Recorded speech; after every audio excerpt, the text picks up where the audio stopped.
एक घमंडी लाल गुलाब।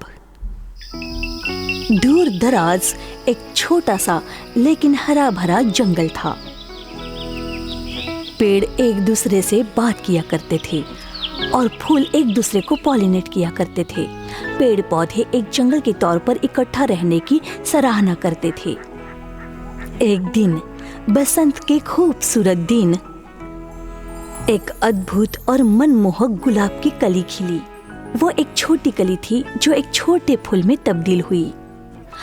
वो अभी तक पूरी तरह से खिली भी नहीं थी, फिर भी किसी ने देखी हुई चीजों में से वो एक सबसे प्यारी चीज थी। कैक्टस के 2 पौधे गुलाब के आजू बाजू ही अंकुरित हुए थे। उनके अपने अलग अलग रूप थे और अपने बीच एक गुलाब को पाकर वो खुश थे। हेलो, मेरा नाम रोजी है। हम कैक्टस हैं। तुमसे मिलकर अच्छा लगा। तुम्हारी पंखुड़ियां अद्भुत है रोजी। काश मेरे पास भी तुम्हारी जैसी पंखुड़ियां होती।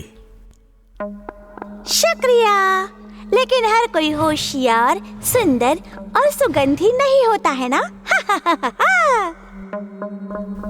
रोजी की इस घमंडी टिप्पणी से सभी चौंक गए। वो अभी अभी खिली हुई थी, फिर भी उसे अपने फूल होने पर गर्व था। दोनों कैक्टस में भरपूर पानी संजो के रखा हुआ था। वो दोनों रोजी को पानी दिया करते थे ताकि वो हेल्दी रहे। वो रोजी से बहुत प्यार करते थे और उन्होंने ये चेतावनी नहीं दी कि उसने पर्याप्त पानी नहीं पिया तो वो मर सकती है।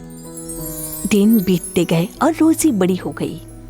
वो इस धरती के सबसे सुंदर फूल में तब्दील हो गई। उसके पास पंखुड़ियों की बहुत सी परतें थीं और उनका रंग चमकीला लाल था। दोनों कैक्टस को उनकी रोजी पर बहुत गर्व था। उसकी जड़ें जमीन में फैली हुई थीं, जिससे वो बिल्कुल मजबूती से खड़ी थी।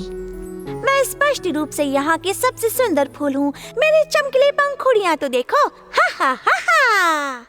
रोजी, यहाँ लाखों सुंदर फूल हैं, तुम उनमें से बस एक हो।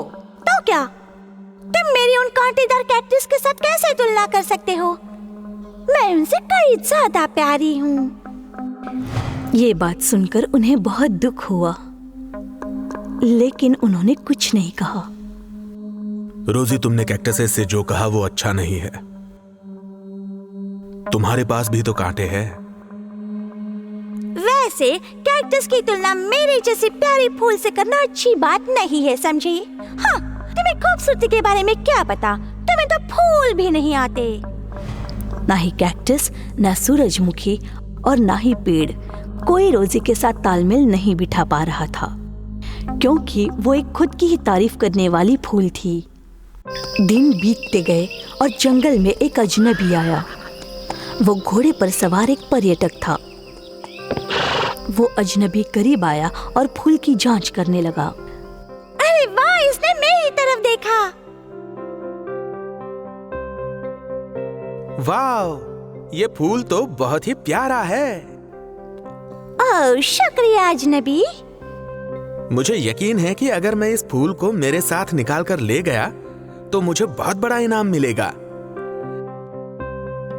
तुम्हें बगीचे में सुरक्षित रूप से रखना होगा ताकि तुम्हें हर कोई देख सके। फिर भी दोनों कैक्टस को ये बात पता थी। वो जानते थे कि एक बार अगर रोजी को उखाड़ लिया गया तो वो ज्यादा दिन नहीं बचेगी। जैसे ही वो रोजी को उखाड़ने के लिए आगे बढ़ा, उन्होंने उसे घायल कर दिया। वो अजनबी अपने घोड़े पर बैठा और निकल गया। दोनों कैक्टस जोर से हंसे, लेकिन रोजी नहीं हंसी। तुम्हारी हिम्मत कैसे हुई? तुम दोनों मुझसे इतना जलते क्यों हो? जलते हैं? रोजी, तुम नहीं समझ रही हो। वो तुम्हें अपने फायदे के लिए ले जाना चाहता था। उसे तुम्हारी कोई फिक्र नहीं है। मेरा बुरा भला तय करने वाले तुम होते कौन हो? तुम दोनों बदसूरत कैक्टस हो। मैं इस धरती की सबसे सुंदर फूल हूँ। तुमने सुना नहीं? मुझे बगीचे में सुरक्षित रखा जाएगा ताकि लोग आकर मेरी खूबसूरती देखें। रोजी, खुद पर इतना घमंड मत करो। क्यों ना करूं? तुम में ऐसी कौन सी खास बात है? हम बरसों तक पानी संभाल कर रख सकते हैं। तुम्हें क्या लगता है तुम क्यों जी रही हो? लेकिन रोजी सुन नहीं रही थी। वो लगातार दोनों कैक्टसेस पर चिल्लाती ही रही। उसने तय किया कि अब वो कैक्टसेस से पानी नहीं पिएगी। कैक्टसेस ने जो सुना उससे उन्हें गुस्सा आया, लेकिन उन्होंने कुछ नहीं कहा। दिन बीतते चले गए और आखिरकार गर्मी का मौसम आया।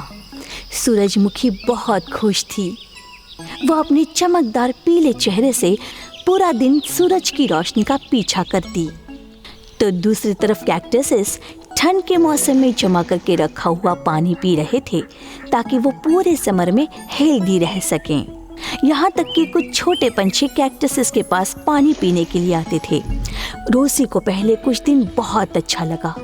उसकी जड़ों में जो पानी था वो उसे हाइड्रेटेड रखने में इस्तेमाल हो गया। उसने कभी कैक्टसेस की ओर नहीं देखा और जिस रॉब से खड़ी थी वैसे ही खड़ी रही। लेकिन एक हफ्ते बाद उसे कमजोरी लगने लगी। उसने सीधे खड़े होने की कोशिश की क्योंकि वो कैक्टसेस को अपनी कमजोरी नहीं दिखाना चाहती थी। हालांकि एक बार जब उसकी जड़ों में पानी खत्म हो गया तो उसके अंदरूनी हिस्सों ने जवाब दे दिया और वो हाँफने लगी। एक दिन और बीता और रोजी झुक गई। वो कमजोर हो गई और उसे चक्कर आने लगे। वो रोने लगी। मेरे साथ ऐसा क्यों हो रहा है? क्योंकि तुम्हें जिंदा रहने के लिए पानी की जरूरत है, घमंडी फूल। रोजी प्यास से और झुक गई। यहाँ कभी बारिश नहीं होगी क्या?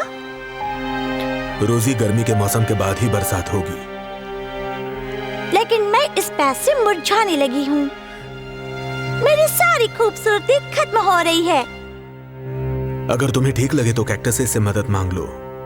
रोजी ने देखा कि कैक्टसेस दूसरे फूलों की मदद करके खुश हो रहे थे, लेकिन उनसे बात करने में उसे हिचकिचाहट हो रही थी क्योंकि वो हमेशा बदतमीजी से ही बात करती थी। जैसे ही उसके सर से एक और पंखुड़ी मुरझाकर गिर गई, तब वो अपना घमंड निगल गई और थोड़ी सी बेइज्जती सहने के लिए तैयार हो गई। उसने कैक्टसेस से मदद मांगी। हे कैक्टी, मैंने तुम दोनों से बदतमीजी से बात की, इसलिए माफ कर देना। तुम दोनों बहुत प्यारे हो और इस जंगल के लिए जरूरी पौधे हो। क्या तुम मेरी मदद भी करोगे?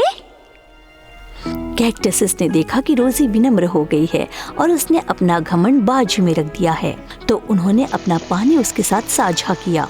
उसने महसूस किया कि उसके अंदर एक नई जान आ रही है और उसकी रंगीन पंखुड़ियां सूरज की रोशनी में तरोताजा हो गई हैं।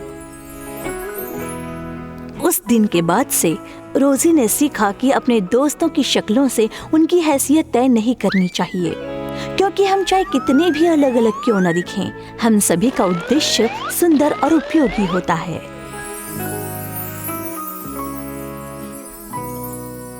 समाप्त।